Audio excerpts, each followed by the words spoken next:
So yeah, we are a Helsinki, Finland-based company, founded in 2013, and we focus fully on VR games. And the game Poland, you see back there, in front of you actually. That's our first game that has been under development for 2.5 years now. It will be released this summer with support for Oculus Rift and HTC Vive. It's sort of different from quite many other like modern VR games in that because the development time has been so long that we sort of like have a missed couple of trains. Like we didn't anticipate that, for example, hand controllers would become so popular so soon thanks to Valve and HTC. So it's some things that we need to now touch the game to use for. But anyway, the game is like great first-person exploration adventure, which is like a I think like one of the rare cases of VR game that is actually a full VR game instead of just fun few minutes tech demo. Even though I'm a CEO, I have a hard tech background, so I actually have coded most of the GFX parts of the game, so I know quite a lot about the technology as well. Yeah. Great. Heva. All right, back to the browser, please. To the tab that says Super Hypercube. That one, yeah.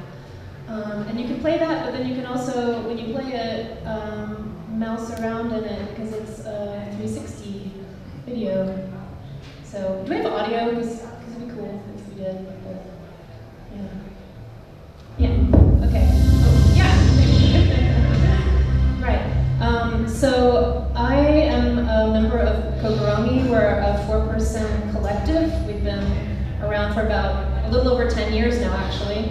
And our kind of VR adventure started actually in 2008 when we put together a game meant for a sort of party environment that used head tracking using a hack based on the Wiimote pointing at your head with 2 infrared lights on your head and red cyan glasses, so the 3D that uses the 2 colors.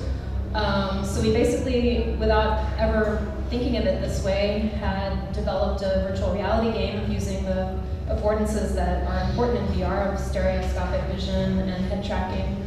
And then when this sort of round of new wave of VR came along, we thought this would be a really great thing to port and make happen for this new round of things.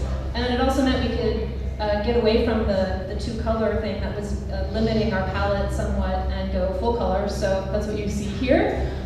We're debuting on PlayStation VR in October, and the idea is that it's a puzzle game. It's kind of it's using the spatial orientation part of your brain, and you rotate a set of cubes to go through a hole in the wall, a lot like the TV game show Hole in the Wall or Human Tetris.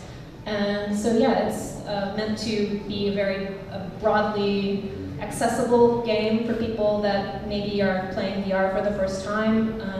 Control-wise, it uses a standard handheld controller, not the wand sort of things. It's sort of a transitional from TV-based games to VR.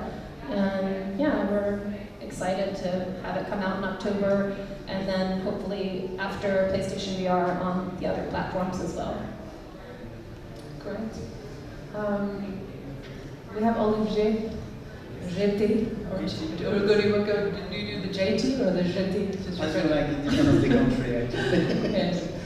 Hello, I'm Olivier GT. I'm a VR developer since the new wave of VR, which is Oculus Kickstarter. So now I have to compress like 4 years of my life in a very short time. I've been doing VR full time, which is close to 17 hours a week every days for like the past 4 years.